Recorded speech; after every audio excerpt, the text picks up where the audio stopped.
देव जी के बारे में अगर अपन बात करें तो देवनारायण जी के बारे में ऐसा कहा जाता है कि देवनारायण जी का जो परिवार था वो बगड़ावत परिवार के नाम से जाना जाता था, और भिनाय का शासक था कौन? दुर्जन साल। और इन दोनों के अंतर्गत साहब भाईचारा था, भिनाय के शासक दुर्जन साल में और बगड़ावत परिवार में। धर्म के दोनों आपस में, ऐसा लोक मान्यताओं के अनुसार कहते हैं कि साहब धर्म के क्या थे, ये भाई थे। लेकिन विवाद का जो मुख्य कारण बनी साहब, वो बनी थी कौन सी? जयंती। कौन सी बनी थी साहब? आपके जयंती। ये इन दोनों के मध्य विवाद का क्या बनी थी? कारण। जयंती साहब किसके साथ आना चाहती थी? राजा भोज के साथ। इस बात का बुरा किसको लगा साहब? दुर्जन साल को लगा। और जयंती ने को, जबकि इनमें ये आपस में भाईचारा था, सवाई भोज ने कहा था कि भाई ये अच्छी बात नहीं है, विवाद होगा। उन्होंने कहा था कि क्या बगड़ावत महिलाओं की सुरक्षा के लिए पर्याप्त नहीं है? जब ऐसी बात बोल दी तो उन्होंने कहा था कि बगड़ावत के 24 हैं, और 24 से अगर तेरी सुरक्षा की बात आएगी तो तेरे सुरक्षा में 24 के 24 भाई सर क्या कर सकते हैं साहब? सिर अपना कटवा सकते हैं। और साहब दुर्जन साल और सवाई भोज, इनके मध्य में क्या होता है साहब? युद्ध होता है। और उस युद्ध में साहब ऐसा कहते हैं 24 की 24 बगड़ावत भाई क्या किए जाते हैं? सब मारे गए। पूरे बगड़ावतों का जो परिवार था उसका क्या हो गया साहब? विनाश हो गया। किसके पीछे विनाश हो गया? जयंती के पीछे। एकमात्र व्यक्ति बचा था इसके देवनारायण जी के ताऊ जी का बच्चा, जिसका नाम था भोणा। और ये भोणा जी उस समय क्या है, छोटे थे। तो इन भोणा जी को साहब कौन लेकर चला गया था अपने साथ? दुर्जन साल। और दुर्जन साल ने साहब इनको बंदी के रूप में रखा था। कहां पर? आपके भिनाय में। थोड़ा सा समय और निकला, मैंने कहा किसका अवतार है? विष्णु का। घटना चलती रही। उसके 12 वर्ष के बाद में सवाई भोज की मृत्यु कब हो गई थी? मृत्यु के कितने वर्ष के बाद में? 12 वर्ष। 12 वर्ष के बाद में इनका एक गायों का रखवाला, जिसको कहते थे नापा, ये नापा ग्वाल था। इस नापा ग्वाल को साहब भगवान विष्णु सपना देते हैं, और वो सपना दिखाते हैं कि मां साडो की गोद में कमल के फूल से एक पुत्र ने क्या लिया है? जन्म लिया है। अब नापा को जब ये सपना आया तो नापा के मन में ये बात कहां पच रही थी? बगड़ावत परिवार में खुशियां बहुत दिन से रूठ ही गई थी। उन्होंने सोचा कि क्या पता ये सपना कहीं क्या हो जाए, सच हो जाए। वो भागा भागा साहब किसके पास आया? मां साडो के पास आया। मां साडो से उन्होंने कहा था कि मां साडो, आज मैंने एक अजीब सपना देखा है, और मैंने सपने में क्या देखा है कि आप गदले तालाब के पास खड़ी हुई है, और गदले तालाब के पास आपके आंचल में साहब, उस गदले तालाब से क्या आता है? कमल का फूल आता है। और उस फूल से साहब किसका जन्म होता है? देवनारायण जी का। मां साडो उसको चुप कराती है, उसको बोलती है तुझे शर्म नहीं आ रही है इस बुढ़ापे में मेरी हंसी मजाक उड़ाते हुए? मेरे पति को कितने वर्ष हो गए हैं? 12 वर्ष।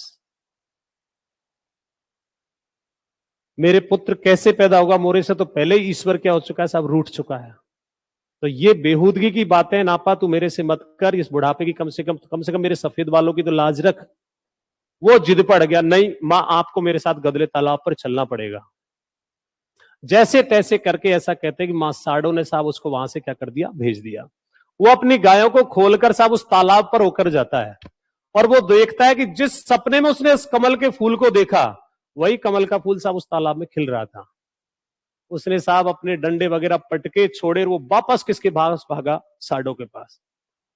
और साडो से हाथ जोड़कर ढोक लगा, मां मेरी एक विनती आप सुन लो, एक बार कहां पर चलो साहब? आप गदले तालाब। माता मन मारते हुए साहब कहां पहुंचती है? गदले तालाब पर।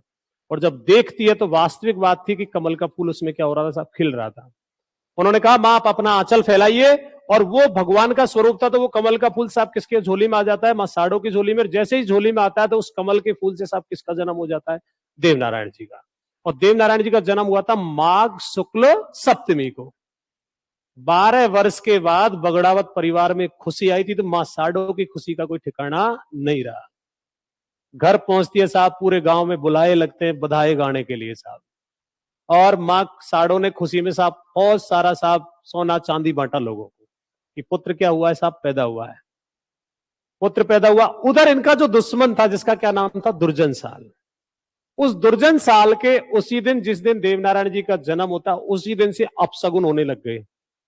उसकी जो तोपें थी वो रखे रखे अपना आप ही चलने लग गई, कोई चलाने वाला नहीं। उसकी जो रानियां थी साहब, वो रनवास में डरने लग गई। उसके जितने भी कार्य थे साहब, सारे के सारे क्या होने लग गए? उलट पुलट होने लग गए।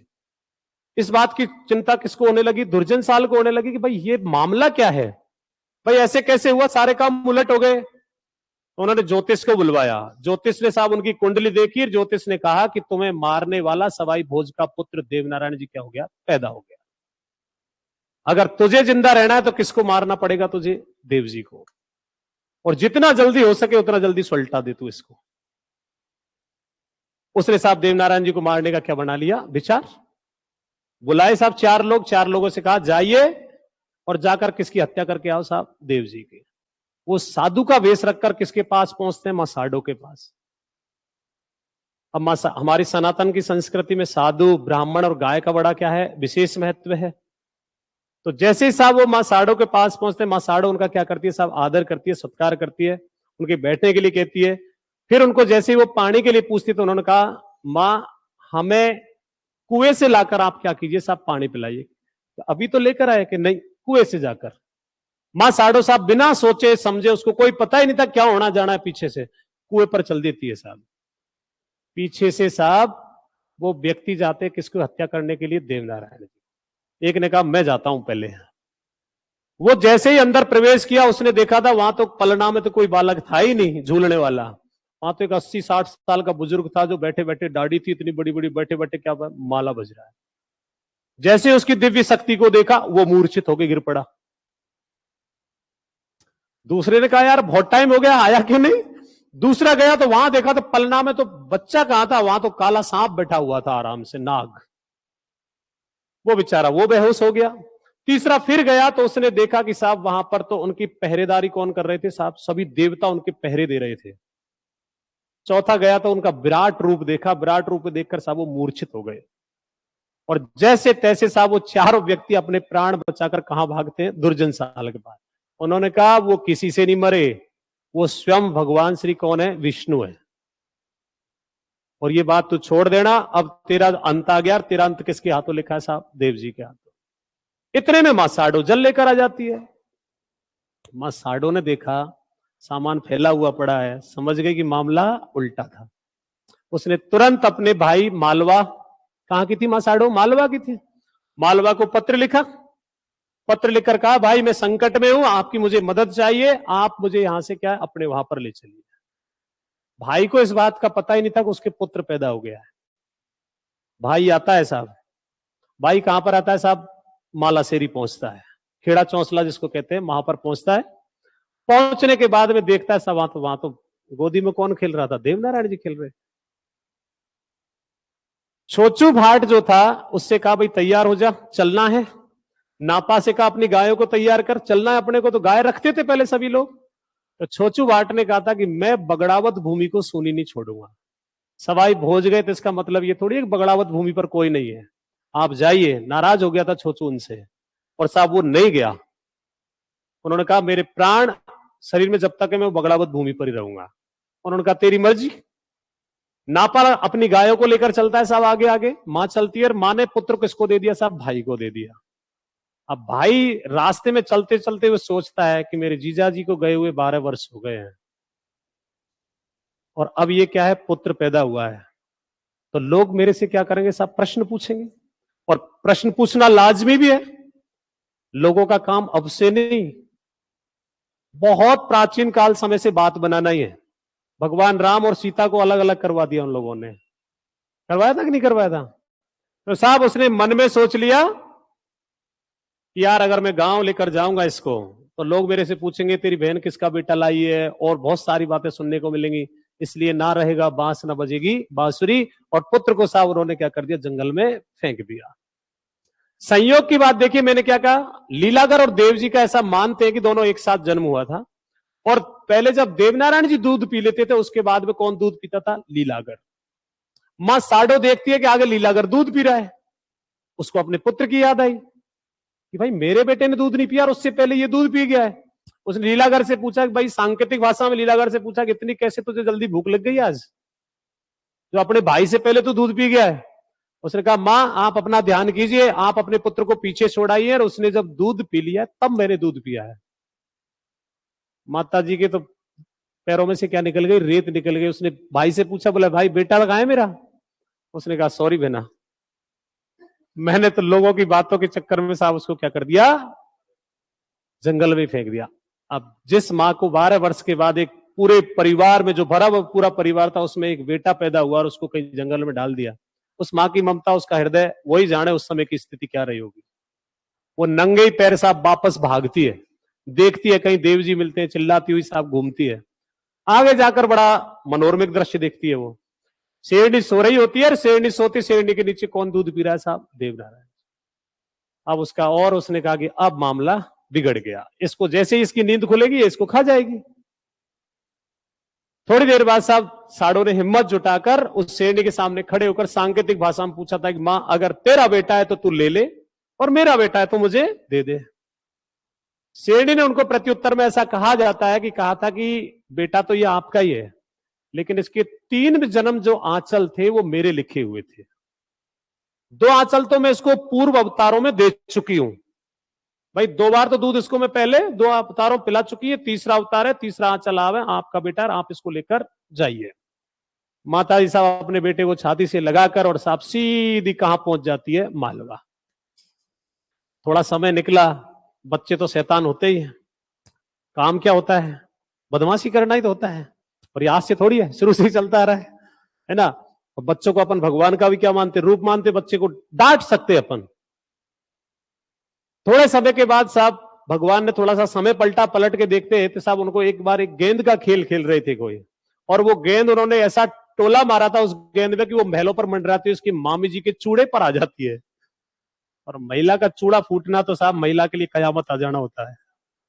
उसका चूड़ा साहब फूट गया। अब तो मामी जी का गुस्सा 7वें आसमान पर पहुंच गया।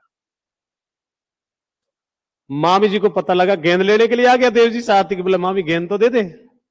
उसने साहब उसका कान पकड़ा और कान पकड़कर खींच कर बोली थी, इतना ही बड़ा खिलाड़ी है, इतना ही बड़ा वीर योद्धा है, तो यहां छिपकर क्यों बैठा हुआ है, कायर है तू, तू तेरे बाप का बदला ला, जब तो मैं तुझे क्या मानू, वीर योद्धा मानू। मैंने कहा कि अब महिलाओं के अंदर पेशेंस बहुत कम होता है, धैर्य बहुत कम होता है, और बिना सोचे समझे ऐसी बातें बोल जाती है कि इंसान को वीर गति प्राप्त हो जाती है उनके ऊपर, और ये कई बार हुआ है। तो देवनारायण जी ने पहले तो समझा मजाक में कह रही होगी मामी, उसने कहा तुझे शर्म नहीं आ रही है, दूसरे के घर रोटी तोड़ रहा है, खुद के घर तो वह है नहीं है, यहां आ गया उठाकर। इतना ही अगर वीर बनता है, इतना योद्धा बनता है, इतना ही तू कुशल योद्धा बन रहा है, जा पहले उन बाप की हत्या, तेरे बाप की हत्या की, उनको बदला ले, फिर मेरे से आकर बोल रहा। देव जी साहब रोते रोते मां साड़ो के पास आते हैं, मां साड़ो से पूछते हैं, बोले मां हुआ क्या, ये तो बता दे। अब वो तो अंतर्यामी था, उसको विष्णु का अवतार सब पता है उनको। उन्होंने कहा ठीक है, घटनाक्रम पूरा उन्होंने सुना, सुनने के बाद उन्होंने कहा मां अब वक्त हो गया, अब अपन को यहां से क्या करना चाहिए, चलना चाहिए।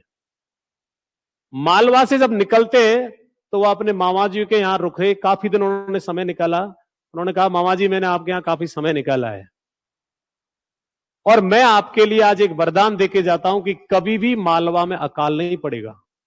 और आज तक की बात है कि मालवा में क्या नहीं पड़ा है साहब, अकाल।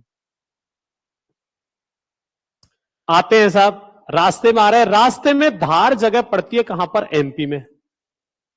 अब जयसिंह की पुत्री थी कौन, पीपल दे, अभी अपन चर्चा कर रहे थे।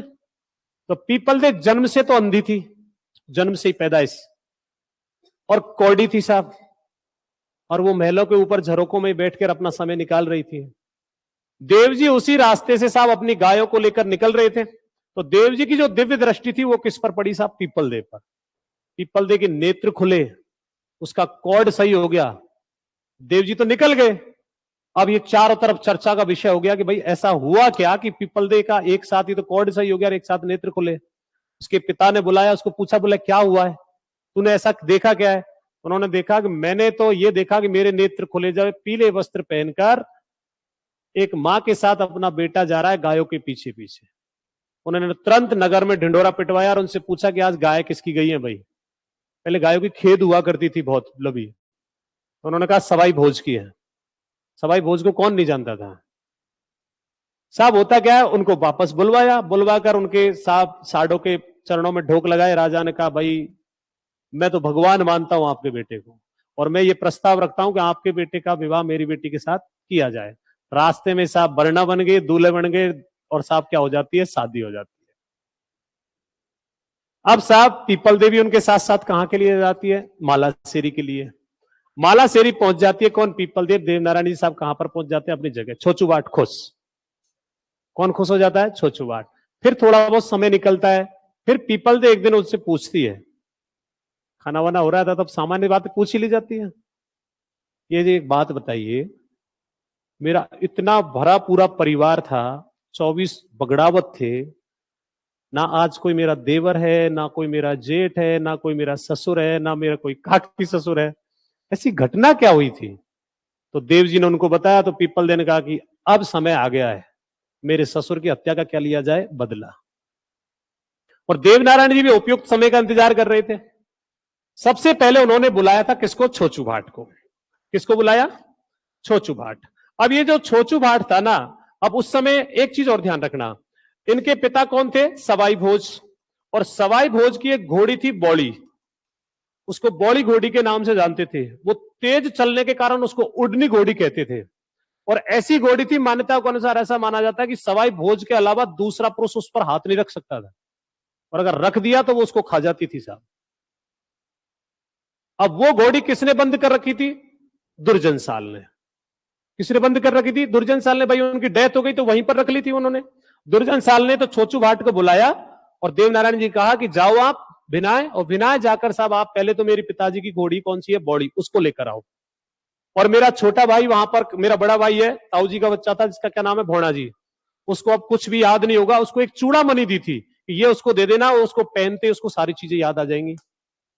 अवतारी पुरुष ही तो कर सकते हैं ऐसा, हमको कोई कितना भी पहना ले, हमें हमारे जन्म के, आपके जन्म की बातें याद नहीं, तो पुराने जन्म की बात तो कहां से याद रखेंगे?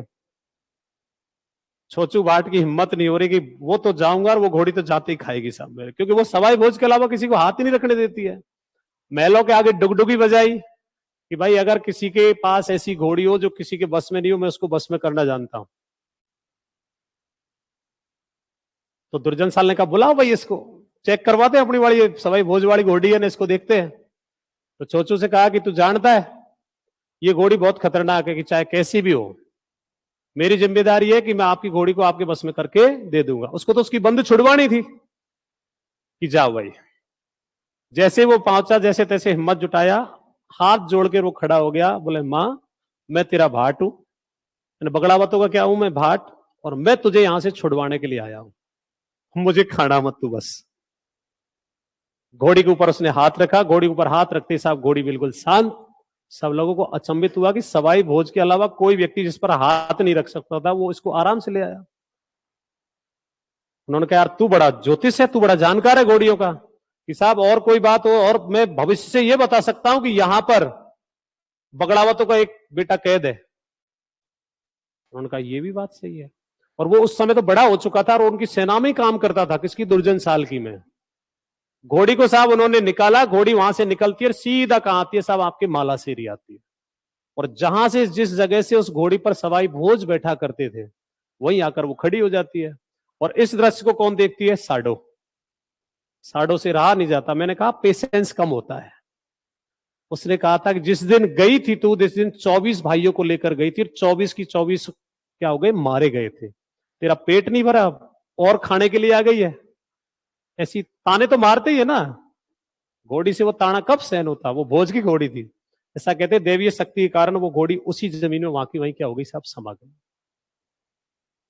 अब साहब छोचू भाट पहुंचते हैं भोणा के पास, भोणा जी को चूड़ामणि देते हैं, चूड़ामणि देके भोणा जी को सब कुछ क्या क्या जाता है याद, कि मैं तो बगड़ावतों का हूं, मैं इसकी सेना में क्यों हूं। उन्होंने अपने भाई को संदेश भिजवाया कि पुष्कर के घाट पर भाई से कह देना आ रहा हूं, और दुर्जन साल को भी मैं वही ला रहा हूं।